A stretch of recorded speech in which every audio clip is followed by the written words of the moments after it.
આજના આ પોડકાસ્ટમાં આપણે વાત કરવાના છીએ લોકોના જીવન વિશે. લોકો એના પ્રોબ્લેમ દૂર કઈ રીતે કરી શકે, એના જીવનમાં આગળ કઈ રીતે વધી શકે અને આવનારા પ્રોબ્લેમોનું સોલ્યુશન કઈ રીતે કરી શકે. એટલે કે એસ્ટ્રોલોજી વિશે માણસો જાણવાનો પ્રયત્ન કરતા હોય છે. તો એનું બધું સોલ્યુશન આજે આપણે લાવવા માટે આપણા સ્ટુડિયોમાં લઈ આવ્યા છીએ ઋષિભાઈ ત્રિવેદીને.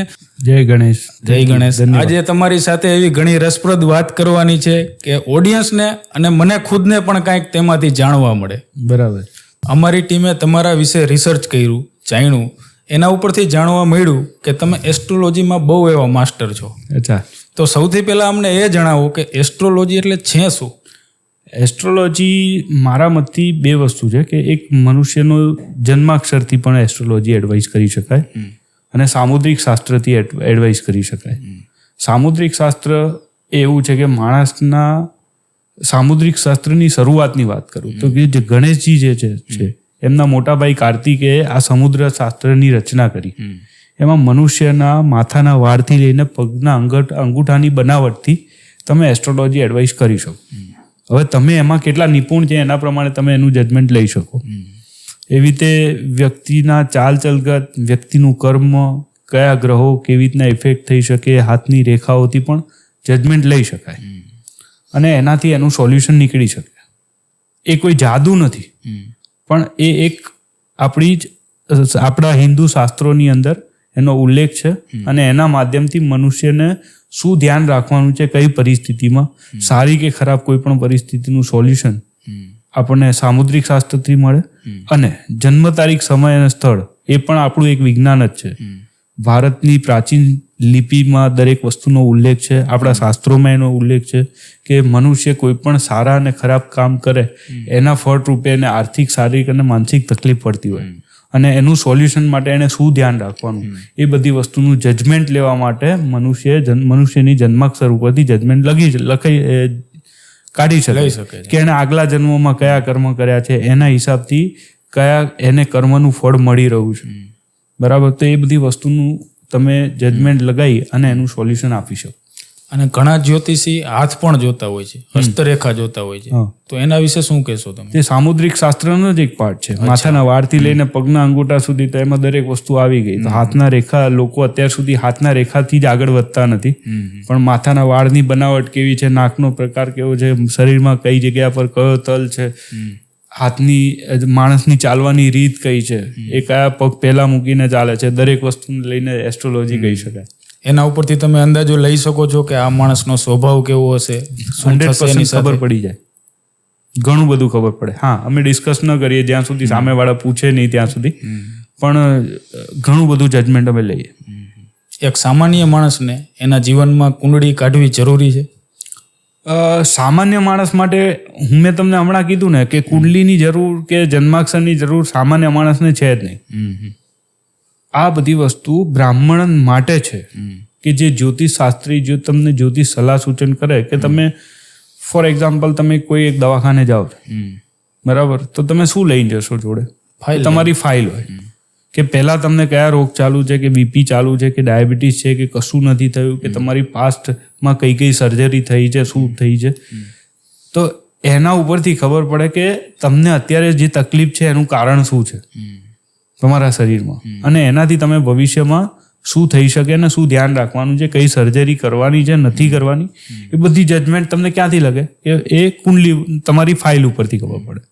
એ જ રીતના જન્માક્ષર, જન્મ તારીખ, સમય અને સ્થળ ઉપરથી જો વ્યવસ્થિત રીતના એને નિરીક્ષણ કરવામાં આવે તો આગલા કેટલાય જન્મો સુધીની બધી વસ્તુનું જોઈ શકાય કે આ બધી વસ્તુ આ છે, આટલો સમય સુધી આ ગ્રહની નજર છે આમના કર્મના હિસાબે, અને આગળ ભવિષ્યમાં શું ધ્યાન રાખવાનું છે.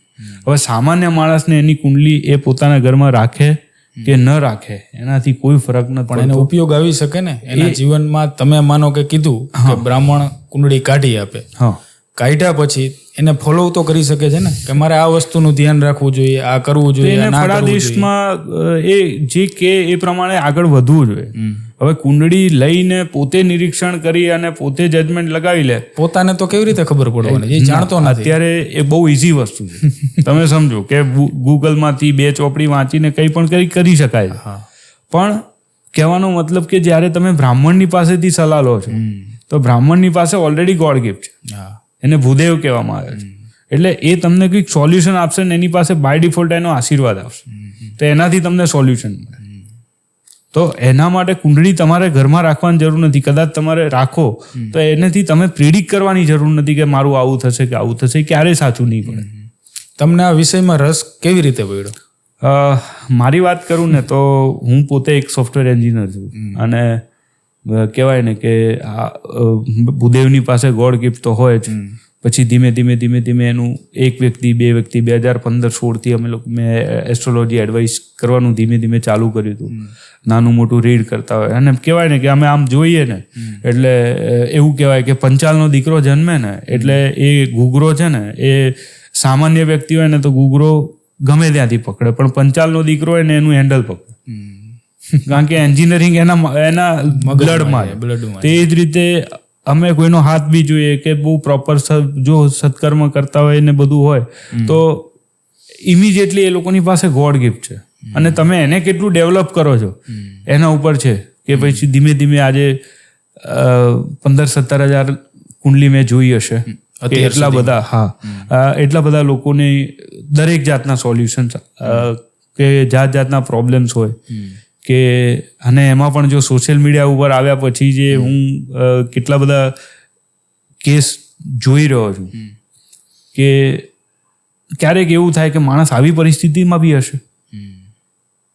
ઘણા બધા લોકોને આપણે સોલ્યુશન્સ આપીએ છીએ કે જન્માક્ષર ને કુંડળી અને સામુદ્રિક શાસ્ત્ર બંનેને મેચ કરીને, કે કદાચ સમય આગળ પાછળ હોય, જન્માક્ષરનો સમય આગળ પાછળ હોય, તમે હાથના ફોટા પણ જોઈએ, હાથની રેખાઓ પણ જોઈએ, અને કુંડળી પરથી એમ કહે કે તમારા આઈઝ આ પ્રકારની છે, કારણ કે અમે તો ફોન ઉપર બી એડવાઇસ કરતા હોય. તો બહુ પ્રોપર ફળકથન થઈ શકે, અને લોકોને ઘણા બધા લોકો આ સેટિસ્ફાઈડ છે. ક્યારે હું ખોટું બોલીને કોઈ કામ કરતો નથી, હું કોઈને કોઈ ગેરંટી આપતો નથી કે કુંડલી જોઈને અમે આ કરીશું, બીકોઝ હું જાદુગર છું નહીં અને હું પોતે ભગવાન નથી. મારું કામ તમને સલાહ સૂચન આપવાનું છે.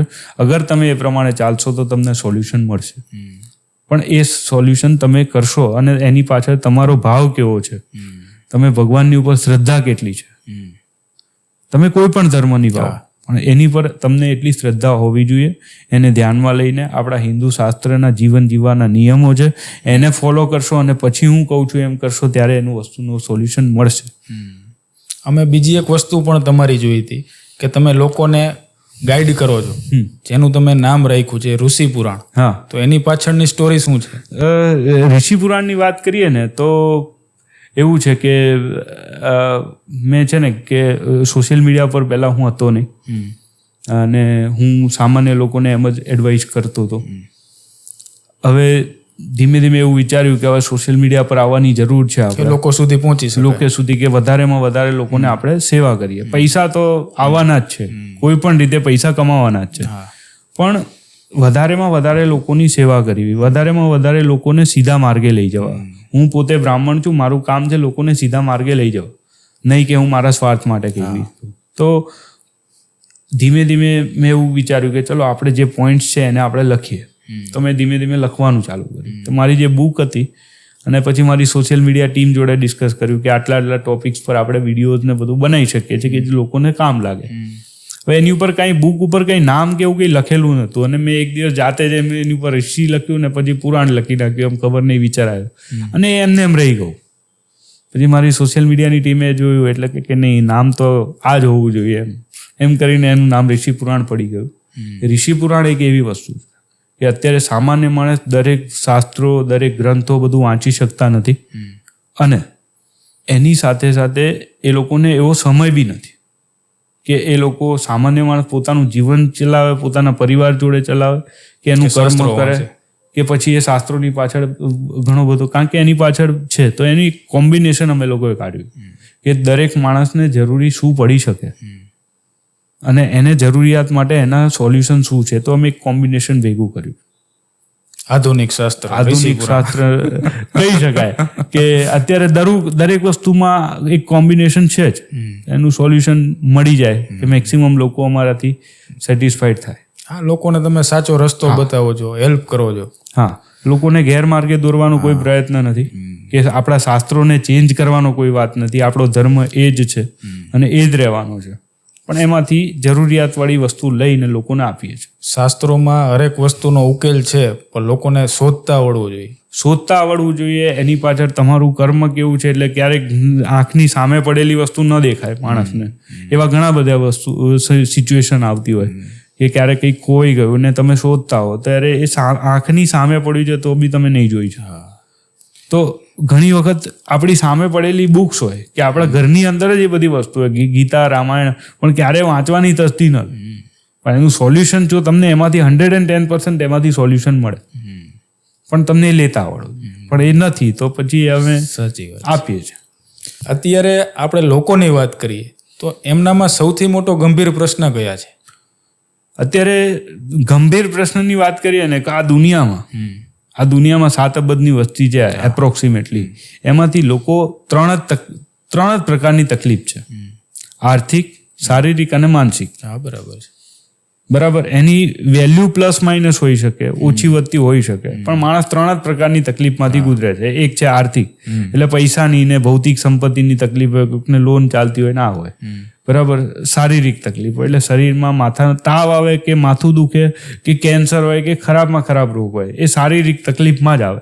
અને માનસિક તકલીફ, કે માણસની ચિંતાઓ હોય, કે કોઈના કારણે હોય, કે આર્થિક અને માનસિક તકલીફ, શારીરિક તકલીફના કારણે માનસિક રીતના માણસ અસ્વસ્થ હોય. તો આ 3 પ્રકારની જ તકલીફ હોય. આનાથી ચોથું દુઃખ આ દુનિયામાં કોઈ છે જ નહીં. વધારે પડતા લોકો પૈસા પાછળ જ ભાગતા હોય છે. એને આર્થિક તકલીફ કહી શકાય. કે આર્થિક તકલીફ છે ને, લોકોની પ્રાયોરિટી એ જ છે કે મનુષ્યને, મારા દ્રષ્ટિએ અને આપણા હિન્દુ શાસ્ત્ર પ્રમાણે, મનુષ્ય ધર્મની સાથે ચાલવું જોઈએ અને આર્થિક એટલે અર્થ અને કામને જરૂરિયાત પ્રમાણે વાપરવા જોઈએ, તો તમને મોક્ષ મળે. બરાબર. આ મનુષ્યનો એજન્ડા છે જીવન જીવવાનું. પણ લોકો ધર્મને ભૂલી ગયા છે, ધર્મને સાઈડ બાય થાય છે અને કામ અને અર્થની આગળ પાછળ ફરી રહ્યા છે, એના કારણે એનો ઉપયોગ વધારેનો ઓછો થઈ રહ્યો છે. એના કારણે આ બધી તકલીફો સર્જાય છે. લક્ષ્મીજી, પૈસા આપણા, મેં પણ જોયેલું છે, ઘણા લોકો પણ જોતા હશે કે એક ઘરમાં જાય છે, પછી એ છોડીને બીજા ઘરમાં જાય છે. બરાબર છે. તો એની પાછળ કોણ જવાબદાર છે? માણસનું કર્મ. સૌથી પહેલા હું એમ કહીશ કે માણસનું કર્મ. માણસ કઈ રીતના હિન્દુ શાસ્ત્રને ફોલો કરે છે, માણસ કઈ રીતના, હું એકલા હિન્દુ શાસ્ત્રની વાત નહીં કહું, પોતાનો કોઈ પણ ધર્મ છે એને પ્રોપરલી ફોલો કરવો પડે. બરાબર. કે એને સમજવો પડે કે શું કહેવા માંગે છે, એના નિયમો છે, એ નિયમો તમે ફોલો કરો તો લક્ષ્મી તો ચંચળ છે એવું કહેવામાં જ આવ્યું છે કે જો તમારા ઘરમાં પવિત્રતા નહીં હોય અને તકલીફવાળી વસ્તુ હશે અને કોઈ પણ નકારાત્મક ઉર્જાઓનો વાસ વધારે થશે, તમે ઘરમાં પવિત્રતા નહીં રાખો, કકરાટ કરતા રહેશો, શાંતિ નહીં રાખો, તો લક્ષ્મી તમારા ઘરમાં ક્યારેય નહીં ટકે. એના માટે શું કાળજી રાખવી પડે? એક વસ્તુ કે ઘરની સ્ત્રી જે છે એ લક્ષ્મી તરીકે, આપણા કોકના ઘરેથી આપણા ઘરે આવેલી લક્ષ્મી છે, જે કે પત્ની કહી શકાય, કે જે માતા આપણી લક્ષ્મી છે, આપણી બેન આપણી લક્ષ્મી, કોઈ બી સ્ત્રી આપણી લક્ષ્મી છે, એની જોડે એનો રિસ્પેક્ટ બહુ રાખવો પડે. બરાબર. પછી એને જીવનમાં એ લક્ષ્મી છે એટલે એને લક્ષ્મી તરીકેની ફરજ નિભાવવી પડે, એટલે એમણે પોતે પવિત્ર થઈને રહેવું પડે. એટલે આ બધી વસ્તુઓ છે. તો ઘરમાં પવિત્રતા જળવાય અને તમે પ્રોપરલી દિવસની સાથે ચાલો, સમયની સાથે ચાલો, તમારા સૂર્ય ઉગે એની સાથે તમારા દિવસની શરૂઆત કરો અને નીતિ અને સિદ્ધાંતોથી ચાલો, તો લક્ષ્મી ક્યારે તમારા ઘરમાંથી જાય નહીં. હવે ટ્રાય કરવી જોઈશે. દરેક લોકો ધંધો કરતા હોય, કોઈનો ધંધો નાનો હોય, કોઈનો ધંધો મોટો હોય, તો એમના ધંધામાં એમને શું ધ્યાન રાખવું જોઈએ? મારી દ્રષ્ટિએ હું કહું છું ને કે માણસ સવારમાં ઉઠે ને ત્યારથી નાના નાના બિઝનેસ ચાલુ થાય અને મોટા બિઝનેસ બધા 10 વાગે 11 વાગે ચાલુ થાય. હવે આપણે એક નોર્મલ વાત કરીએ ને કે સવારે ચાલુ થતા બિઝનેસ કયા કે જે આપણે કરતા નથી પણ આપણે જોઈએ છે. આપણે અત્યારે દરેક સામાન્ય માણસને જરૂર પડે ને એવી વાત કરીએ કે સૌથી પહેલા સવારમાં કોણ આવે, તો કે આપણને જોવા મળે દૂધવાળા જોવા મળે, કે દૂધ સપ્લાય કરતા હોય, મિલ્ક વેન્ડર હોય, પ્રોવિઝન સ્ટોર વાળા હોય, કે જીવન જરૂરિયાત વસ્તુઓ સવારમાં વહેલી ખુલી જતી હોય, રાઈટ. પછી ન્યૂઝપેપર વાળા, આ બધા જ લોકોને આપણે 90%, આપણે બધાના 100% વાંક નથી કાઢતા, કે આપણે જસ્ટ સમજવાની વાત કરીએ છીએ કે એ બધાને તમે જોશો ને તો બધા અપવિત્ર થઈને કે સ્નાન કર્યા વગર ઘરની બહાર નીકળે છે. તમે જજમેન્ટ આવી જ જાય ને કે સામેવાળા માણસ સ્નાન કરેલું છે કે નહીં. તો એ લોકોએ પોતાના ધંધાને સૌથી પહેલા માન આપવું પડે. એ એમની રોજી છે. અગર ન્યૂઝપેપરવાળા પેપર સપ્લાય કરે છે તો એ લોકો કોઈના ત્યાં સમાચાર લઈને જઈ રહ્યા છે. તો પોતે પવિત્ર થશો તો તમે કંઈક સારું લઈને આપવા જશો ને. એ તમારે તમારા સામેવાળા માટે તમારે એ વસ્તુ વિચારવી પડે. અને તમે પવિત્ર થઈને જો તમે બિઝનેસ કરવાનું ચાલુ કરો તો એમાં તમારો ગ્રોથ થાય. દૂધ છે, દૂધની વાત કરીએ, એવા ઘણા બધા બિઝનેસ હશે. આપણે એક નોર્મલ જોઈએ છે એ કહીએ કે દૂધવાળાની વાત કરીએ તો દૂધ એવી પવિત્ર વસ્તુ છે. દૂધ ક્યારે અપવિત્ર થતું નથી, બરાબર. પણ તમારો ભાવ એના માટે એવો છે કે સૌથી પહેલા તમે દૂધ બધાને ત્યાં આપો છો તો એનાથી તમારા ઘરમાં પૈસા આવે. એટલે તમારા માટે તો રોજીનું સ્થાન છે.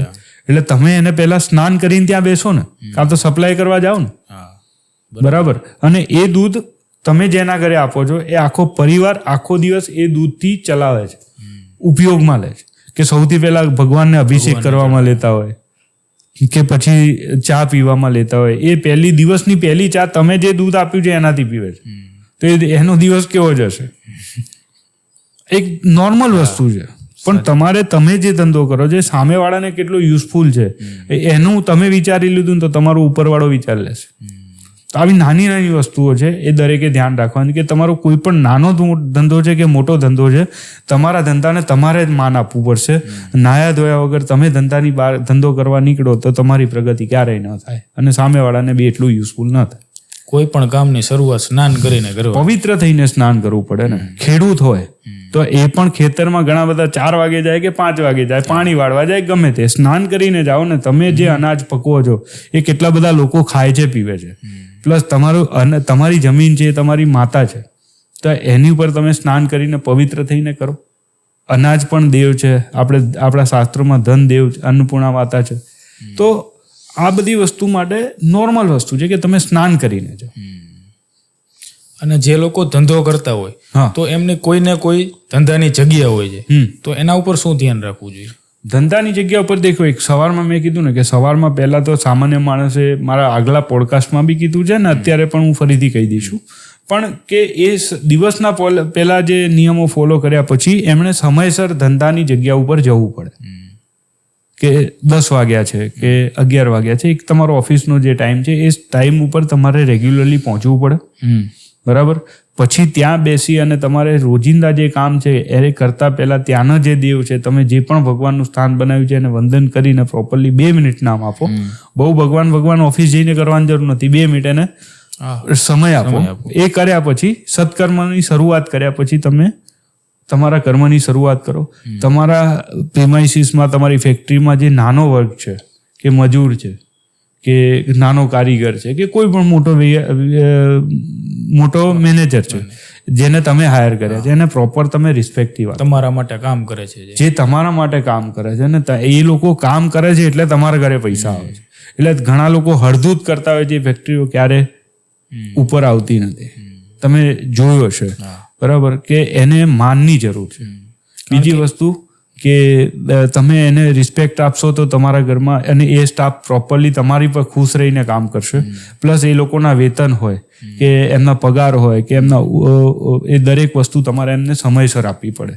કારણ કે એનાથી એમના ઘરે આખો મહિનો કામ કરે છે તો એ લોકો એમને જરૂરિયાત છે એટલે તમારે ત્યાં આવે છે ને તમારા પૈસા જે મોકલાવો છો એનાથી આખો પરિવાર ચાલે છે. એના ઘરની જવાબદારી જ મતલબ તમારા ઉપર છે. હા, બરાબર. તો પછી તમારે એને સમયસર વેતન આપવું પડે. જેટલા બી તમારા વેન્ડરો છે જેને ચૂકવવાના પેમેન્ટ છે એ પણ તમારે સમયસર આપવા પડે. કે તમારો ભાવ એવો હોવો જોઈએ કે તમે એને દર વીકલી બધા વેન્ડરોનું પેમેન્ટ ફિક્સ કરો, કાં તો મહિનામાં એક વખત પેમેન્ટ ફિક્સ કરો.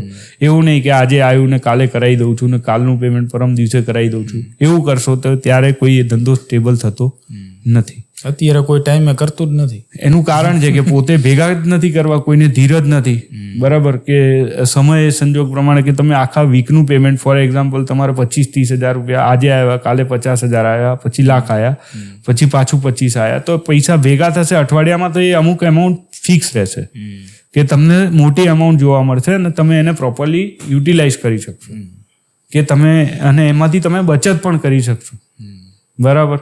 પણ જેની ફિક્સ જ નથી, જે આવ્યું એમ પ્લસ માઇનસ કર્યા કરીએ તો એ મહિનો ક્યારે પૂરો નથી થવાનો ને તમારા જે પેન્ડિંગ કામ છે પેન્ડિંગ જ રહેવાના છે.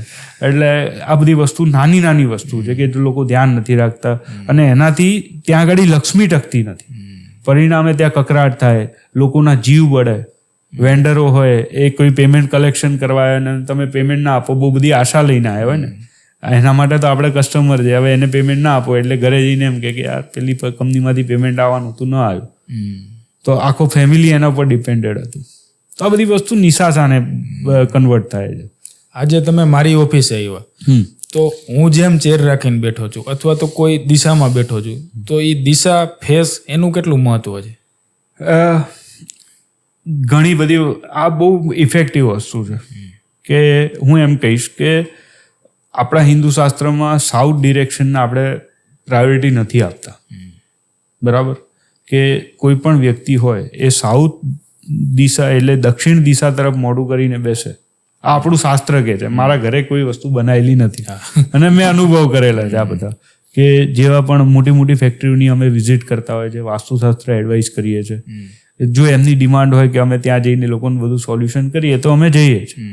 તો જેટલા બી પાર્ટનર્સ હોય એ લોકોના જન્માક્ષર બી જોઈએ, એમની હસ્તરેખા પણ જોઈએ અને એ લોકો કઈ ડિરેક્શનમાં બેસે છે એ બધી વસ્તુનો નાના મોટા ચેન્જીસ કરીને અમે લોકો એડવાઇસ કરીએ. રિઝલ્ટ મળે 100%? રિઝલ્ટ મળે એટલે મેં કીધું ને કે ખાલી ચેર ફેરવી નાખવાથી કંઈ ના નહીં, મતલબ તમારી પાસેથી ગાઈડન્સ લે છે તો એમને રિઝલ્ટ મળે? 100% રિઝલ્ટ મળે, 100%. કારણ કે તમે આજે તમારી પોઝિટિવ એનર્જી તમને મળવાની ચાલુ થઈ જાય એટલે તમારા ડિસિઝન પ્રોમ્પ્ટ આવે, તમારા વિચારો સારા થાય.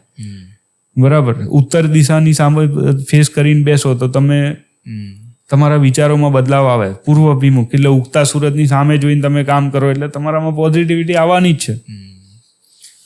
ધંધામાં ચૂકવણું વધી ગયું હોય અથવા તો દેવું થઈ ગયું હોય તેમાંથી બહાર કેવી રીતે નીકળવું જોઈએ? ધંધામાં એક તો મેં હમણાં જે ડિસ્કસ કર્યું કે પહેલા એને સ્ટેબલ થવું. બરાબર? અને આપણા શાસ્ત્રમાં એવું કીધેલું છે કે જો તમારે ઘણા બધા લોકોને આ બધા પ્રોબ્લેમ ફેસ થાય છે કે જો તમે પેમેન્ટનું સ્ટેબલ નથી કર્યું, કે તમે પેમેન્ટને વ્યવસ્થિત સેટલ નથી કર્યું તો એ કર્જ વધવાના જ છે લોકોને ચૂકવવાના. તો એના માટે તમારે મંગળવાર અને શનિવારે જો તમે તમારા પેમેન્ટ કરવાના ચાલુ કરો, કે જો તમે 20,000 આપવાના હોય કોઈને 2 દિવસે જ કરવાના પેમેન્ટ ના, એટલે એમ કે મંગળવાર કે શનિવાર કરો. આપણા હિન્દુ શાસ્ત્રમાં આ વસ્તુ અનુભવની વાત છે કે જો તમે પેમેન્ટનો ડે વેન્ડરોને પેમેન્ટ કરવાનું મંગળવાર ને શનિવાર કરી નાખશો તો તમારું દેવું વહેલામાં વહેલી તકે તમે એમાંથી બહાર નીકળી જશો. આ એક અનુભવ કરવા જેવી વાત છે. મતલબ મંગળવારે અને શનિવારે એ કામ કરવું જોઈએ. આ કરો તો તમારો ઘણા બધા લોકોને ફાયદો થયો છે. તમારા જ્યોતિષ શાસ્ત્ર પ્રમાણે મારો કોઈ બિઝનેસ છે, ધંધો છે, એમાં મારે આવક વધારવી છે તો તમે શું હેલ્પ કરી શકો એમાં? પહેલામાં પહેલી વસ્તુ તો એ કે એને આપણે જે પણ એના ગ્રહો શું છે એના ફળ કથન કરીએ. એ કર્યા પછી એમને કયા કયા ગ્રહના પ્રમાણે જે પ્રોબ્લેમ છે એનું સોલ્યુશન આપીએ કે આ કરવાનું છે. એની પહેલાં એમણે શાસ્ત્રના જે નિયમ છે કે ગણપતિ દાદાનું નામ લેવું પડે, પહેલાં કુળદેવીનું નામ લેવું પડે, આ બધી વસ્તુ ઘરે કરવી પડે, ઉગતા સૂરજને જળ ચડાવવું પડે, ત્યારે બિઝનેસમેન એમાંથી સફળ થાય. પ્લસ નીતિ અને સિદ્ધાંતો સાથે એને ફેક્ટરીમાં બેસવું પડે અને પોતાના કોઈ પણ બહુ ઓછા લોકોને તકલીફ પડે એમના દ્વારા, કે ઘણી વખત નરી આંખે ખબર ના હોય કે આપણને નીચેવાળા સ્ટાફને કંઈક તકલીફ પડી, કોઈ આવીને કહે તો ખબર પડે. તો એનો પ્રયત્ન કરવાનો કે મેક્સિમમ ઓછી તકલીફ પડે. અને નાના મોટા સોલ્યુશન્સ ઘણા બધા હોય છે કે ધંધામાં સફળતા થવાનો, સફળતા કેવી રીતે મેળવી, તમારી નોકરીમાં કઈ તકલીફ પડે છે, કંઈ પણ, તે બધી વસ્તુના સોલ્યુશન્સ ઘણા બધા છે અને એનાથી લોકોને સોલ્યુશન મળે છે. પણ કેસ ટુ કેસ બેસિસ પર દરેક સોલ્યુશન જાય. રાઈટ? તો અમે લોકો કરીએ જ છે. અમારી પાસે ઘણા બધા લોકો આવે છે, દે આર ગેટિંગ સોલ્યુશન. તમે જે ગ્રહોની વાત કરી તો તમે નંગ પહેરવા પણ કહેતા હશો ને કે આ નંગ પહેરવો જોઈએ? જો મેં પહેલા જ કીધું કે હું લોકોને એવું સોલ્યુશન આપું છું કે જેનાથી લોકોને કોઈ પણ જાતનો ખર્ચ ન કરવો પડે. હું એનાથી વિરુદ્ધ નથી. કારણ કે અત્યારે કોઈ પણ લોકોના હાથમાં જોઈએ તો કાંઈક ને કાંઈક કલર દેખાતો જ હોય છે. હા, એટલે એ ખોટું નથી. સૌથી પહેલાં પહેલું હું કહું છું ને કે હિન્દુ શાસ્ત્રની અંદર એનો ઉલ્લેખ છે, પણ એની પાછળ હું પોતે દરેકને એમ જ કહું છું કે જ્યાં સુધી પોતે ખાઈએ નહીં ત્યાં સુધી આપણું પેટ ભરાતું નથી. તો જ્યાં સુધી આપણે પોતે ભક્તિ નહીં કરીએ ને ત્યાં સુધી એનું સોલ્યુશન નહીં મળે. પ્લસ અગર તમે આ પોતે કર્મ કરો છો એની સાથે સાથે બીજા કોઈની સલાહ લઈને અગર એમણે તમને કોઈ નંગ કે ગ્રહ કે કંઈ પણ પહેરવાનું કીધું છે કે કંઈ બી વિધિ કરવાનું બતાવ્યું છે તો તમે જાતે શાસ્ત્રના નિયમ ફોલો નહીં કરતા હોય તો એનો ઇફેક્ટ બી તમને નહીં થાય. એટલે આ નિયમો તો ફોલો કરવા જ પડશે અને એ ખોટું નથી. અને હું કોઈને એ ચર્ચામાં ડિસ્કશનમાં નથી પડતો કે ભાઈ હું નથી આપતો એટલું મને ખબર છે. તમારે પહેરવા કે ના પહેરવા એ તમારા ઉપર. હું કોઈને એડવાઇસ નથી કરતો કે રાઈટ કે તમે આ કરો કે ન કરો. અને એ ખોટું છે એ વસ્તુ પણ હું 100% નથી કહેતો કે ખોટું છે. એ સાચું જ છે. એને પ્રોપર રીતે કરવામાં આવે, એને પ્રોપર રીતે એડવાઇસ કરવામાં આવે અને તમે જે તે ગ્રહ ધારણ કરો તો એનું સોલ્યુશન તમને મળે, રિઝલ્ટ મળે. એની રીત છે. કોઈ વ્યક્તિએ કુંડળી કઢાવી હોય તો એની કુંડળીમાં એવું હોય કે તમારે ભવિષ્યમાં બિઝનેસ ના કરવો જોઈએ, નહીં તો તમે ફેલ થશો, તો એને બદલાવી શકાય? જો હું એક વસ્તુ કહીશ કે આ દરેક વસ્તુમાં એવું કહી શકાય કે માણસને પાર્ટનરશિપથી ફાયદો છે કે એને ધંધાથી કે એનો મેઇન ઇમ્પોર્ટન્ટ એનો સમય કેવો છે કે મારો સમય સારો છે, મારે અમુક ગ્રહોની સારા ગ્રહોની દશા છે કે ગુરુ છે કે શુક્ર છે કે આ બધા દશા છે કે મારી પાસે પૈસા આવવાનો યોગ છે. હવે હું નોકરી કરું કે બિઝનેસ કરું કે હું કોઈ પણ પ્રકારનો બિઝનેસ કરું તો તમને તમારી પાસે પૈસા આવવાનો યોગ છે તો એ પૈસા આવવાના જ છે. બરાબર. અને જો તમારો ક્રિટિકલ સમય છે અને તમારું છે તો તમને નોકરીમાં પણ તકલીફ પડે, નોકરી જતી રહે, વ્યવસાય જે પણ હોય એ ચાલતો હોય ને અચાનક બંધ થઈ જાય કે એમાં કોઈ પણ જાતનું નુકસાન આવી જાય, એ બધી વસ્તુ બને. પણ જેને ધંધો કરવો છે અને એવું ન હોય કે ભાઈ ધંધો નહોતો કર્યો, એ કરવાનો હતો એટલા માટે જ કર્યો આગલા જન્મના કર્મથી ને તમારા જે એને ફિક્સ જ છે કે આટલોથી આટલા સમય એ વ્યક્તિને જોબ કરવાની છે કે આટલેથી આટલા વ્યક્તિ એ માણસ બિઝનેસ કરશે અને પછી એને નુકસાન જશે. એ કર્મને હાથે બધું ડિસાઇડેડ જ. પણ એ સાહસ તો નથી કરવાનો ને. જે વ્યક્તિ કુંડળીમાં માને છે અને એની કુંડળીમાં લખેલું છે કે તમારે ધંધો ના કરવો જોઈએ તો એ ફિલ્ડમાં જવાનો જ ને. સાહેબ કુંડળીમાં ક્યારે આવું કંઈ લખેલું છે તમે જોયું? ઘણા એવું કહેતા હોય ને તમારે ધંધો ના કરવો જોઈએ, તમારા માટે એડવાઇઝેબલ કોણે એડવાઇસ કર્યું છે એના ઉપર ડિપેન્ડ. બાકી કુંડલીમાં એવું કંઈ લખેલું હતું નથી કે તમારે પાર્ટનરશિપ. અમુક વ્યક્તિ તો એવું પણ કહેતા હોય કે આવો રંગ ના પહેરવો જોઈએ તમારે. એ તમારે મેં તમને શું કીધું કે તમારા ગ્રહો કઈ રીતના કયો 9 ગ્રહો છે એમાંથી કયો ગ્રહ તમારા માટે ફાયદાકારક છે ને કયો એને લગતા બધા ગ્રહ કલર બધા એને લગતા જ છે. તો જે ગ્રહ તમારા માટે સારો છે એ કલર તમે પહેરો તો ફાયદો થાય. એનાથી જે ગ્રહની સાથે ઇફેક્ટ નથી તો એને લગતા કપડાં ન પહેરો તો કે એને એ રંગ તમે ઉપયોગ ન લો તો એ તમારા માટે ફાયદાકારક ન પણ બને. એટલે એ તમને સાવચેત કરે. પછી હવે તમે ગમે તેટલું હું તમને ના પાડું કે તમે આ બિઝનેસ ન કરશો. ફોર એક્ઝામ્પલ કે તમે સોશિયલ મીડિયા સ્ટોક માર્કેટનું કામ કરો છો તો સ્ટોક માર્કેટના પૈસા કમાવા એ દરેકનું કામ નથી. બરાબર. હાર્ડલી 2 કે 5%, 10% લોકો એમાંથી પૈસા કરી શકે બીકોઝ એની માટે માઇન્ડ શાંત જોઈએ. શેર બજારનું કામ કરવા માટે, શેર બજાર ખરીદ અને લે વેચ કરવા માટે તમારે મગજમાં સ્થિરતા જોઈએ, તમારો કંટ્રોલ જોઈએ. તમે માર્કેટને પ્લસ માઇનસ થતા જોઈને તમે તુરંત ડિસિઝન લઈ લો તો એ તમને 100% પાડે, લોસ કરાવે. રાઈટ. તો એ શુક્રનું કામ છે. શુક્ર શું છે? એ રાક્ષસોના ગુરુ શુક્રાચાર્ય છે. તો એ લોકો તમને ભ્રમિત કરે, વસ્તુ આપે, પૈસા બી આપે. ઘણા બધા લોકો એક જ દિવસમાં 50 લાખ કમાયા અને પછી બીજા દિવસે 1 કરોડ હારી ગયા હોય. મેં આવા ઘણા બધા કેસીસ જોયા. અમારી સાથે તો પ્રેક્ટિકલ થયેલું છે. રાઈટ. કે એક જ દિવસમાં એમ કે ભાઈ આજે જે માણસ 20-25 હજાર 50,000 રૂપિયા નાખીને બેઠા હોય અને બીજા દિવસે એનું લક કામ કરતું હોય કે શુક્ર મજબૂત હોય તો 50 લાખ કમાય. હવે 50 લાખ જે દિવસે કમાય ને એટલે બીજા દિવસથી એવું હોય કે હું PhD કરીને બેઠો, હવે કાલથી શેર બજાર આખું મારા પ્રમાણે ચાલશે. બરાબર. એટલે બીજા દિવસે ડબલ નાખે. એટલે એ 50ની જગ્યાએ 1 કરોડ લોસમાં હોય. હવે એમની પાસે ટેન્શન એ છે કે આ 1 કરોડ બીજા દિવસે ભરવાના છે. બરાબર. એટલે હાર્યો ચુકારી બમણું રમે અને છેલ્લે ઘર ગાડીને બધું વેચવાનો વારો આવે. બરાબર. તો આ શુક્રનું કામ છે કે શુક્ર તમને બધી વસ્તુ આપે, ભૌતિક સંપત્તિ આપે, પણ ન કરવાના કામ કરાવે. અને જોડે રાહુ બેસી જાય એટલે ભ્રમિત કરે એટલે ન લેવાના શેર લઈ લે વ્યક્તિ, એ નુકસાન કરાવે. તો એનો શું ઉપાય કરવાનો? એનો ઉપાય એ જ છે કે પહેલા તો કંટ્રોલ રાખવો કે તમારું જ્ઞાન કેટલું છે. દરેકની અંદર એની પાછળ રિસર્ચ કરવી પડે કે કઈ કંપનીના શેર તમે લો છો, પ્રોપર રિસર્ચ કરો. બરાબર, લોકોની દેખાદેખીમાં ન આવો કે પેલા એ કીધું તું એટલે આ શેર આવતીકાલે જવાનો છે, એવું કોઈ પ્રિડિક્શન ક્યારે કોઈનું ફાઇનલ હોતું નથી. બીજું કે તમારે જે પણ આ બધા કર્મ કેવા, આ બધી વસ્તુ કેવું છે, શેર બજારમાં તમારા પૈસા જાય ત્યારે મારી જોડે આવે છે, રાઈટ? કે કોઈના પૈસા ઓછા થાય, હારના પૈસા છે, કે એવું લાગે કે તમારી જોડે પૈસા આવ્યા તો સામેવાળો નિશાસા નાખીને જ પૈસા આપવાનો. એના જાય એને તો સારું લાગવાનું નથી, એટલે મેક્સિમમ લોકો તો હારે જ છે. પ્રેક્ટિકલી બધા તો સક્સેસફુલ થતા નથી. 5% લોકો 5% લોકો કમાય છે, 95% લોકો હારે ત્યારે 5% લોકો કમાય છે. તો આ બધો પૈસો એકચ્યુઅલી નિશાસાનો પૈસો છે, દુઃખનો પૈસો છે. તો એને પચાવવા માટે તમારે બહુ બધા સત્કર્મ કરવા પડે. ડોક્ટરના પૈસા છે, વકીલના પૈસા છે, આ શેર બજારના પૈસા છે, પર્ટિક્યુલર જ્યોતિષના પૈસા છે. કે જ્યોતિષની દક્ષિણા લેવા માટે ક્યારે કોઈ સુખી માણસ તો જનરલી આવતા જ નથી, કારણ કે જેને સુખ હોય છે એની પાસે તો પૈસા પરમેશ્વર છે. જ્યોતિષની જરૂર નથી ને? ના, એવું નથી. જ્યોતિષની જરૂર હોય, આર્થિક શારીરિક બધી, આર્થિક રીતે સદ્ધર છે પણ માનસિક અને શારીરિક રીતે તકલીફ છે. પણ જયારે એની પાસે પૈસા છે ને ફોર્ચ્યુનર છે ને બધું જ છે, તો ત્યારે એના માટે કોઈ વસ્તુ લેખે નથી લાગતી. એ એમ જ છે કે પૈસાથી બધું મળી શકે, રાઈટ? પણ મારી પાસે એવા બી કેસ છે કે 2.5 કરોડ રૂપિયાની સર્જરી કરી હોય તો એ સર્જરી બી ફેલ જાય.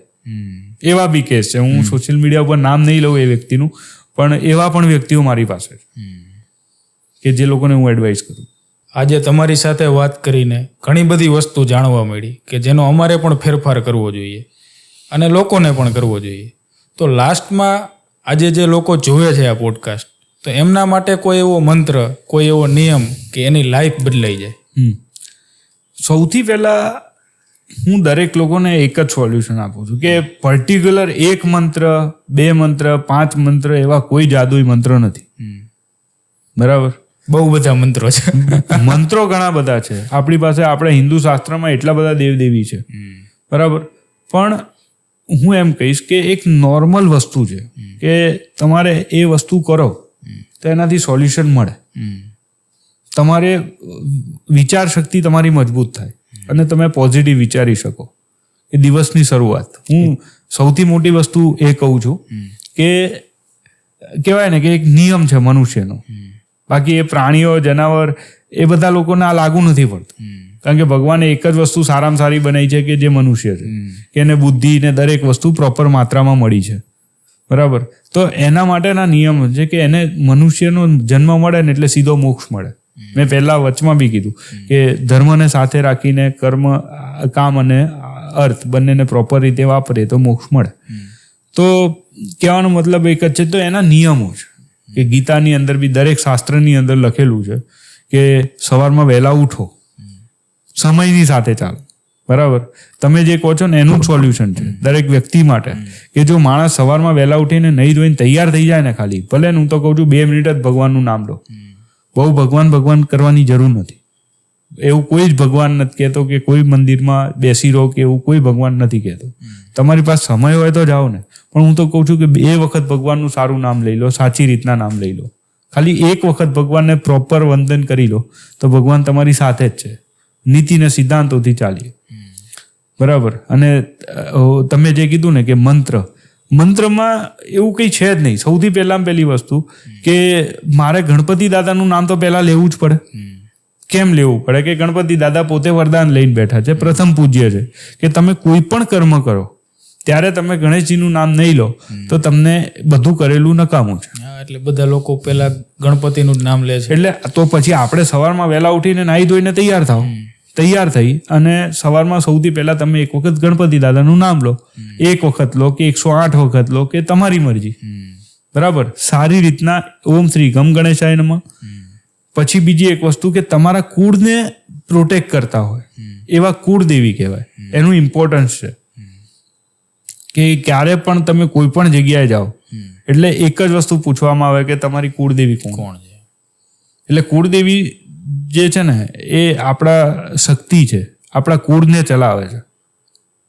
હવે બહુ ઓછા લોકોને ખબર હોય કે કોઈ પણ ગ્રહને કંઈ પણ તમને તકલીફ આપવી હોય કે સારી વસ્તુ આપવી હોય ને તો તમારી કુળદેવીની રજા લેવી પડે. જો જે કુળદેવીથી તમે એક ક્ષણ અને કણ તમારી જોડે છે અને જે તમને એક શ્વાસ લેવો હોય તો તમારી કુળદેવીની મરજીથી તમે લઈ શકો છો. તો એ કુળદેવીને રોજ સવારે એક વખત યાદ કરવાથી તમારે કોઈ પણ તકલીફ પડતી નથી. તમારે નીતિના સિદ્ધાંતોના પૈસા અને સાચા પૈસા તમારે કમાવા છે તો ઉગતા સૂરજને જળ ચડાવો. બરાબર, એમાં કંઈ ન નાખો, ઈચ્છા થાય નાખો. બરાબર, કે ઘણું બધું હોય છે કે કોઈ કેસર નાખે ને ચંદન નાખે, ખાલી પાણી પર ચડાવી, ખાલી પાણી ચડાવ. તમારો ભાવ મહત્વનો છે. બરાબર, કે તમે કેવી રીતના ભગવાનની ભક્તિ કરો છો. ઉગતા સૂરજને હવે સવારે 10 વાગે આખું ટેન્કર ફરવો તો એ કંઈ ન થાય.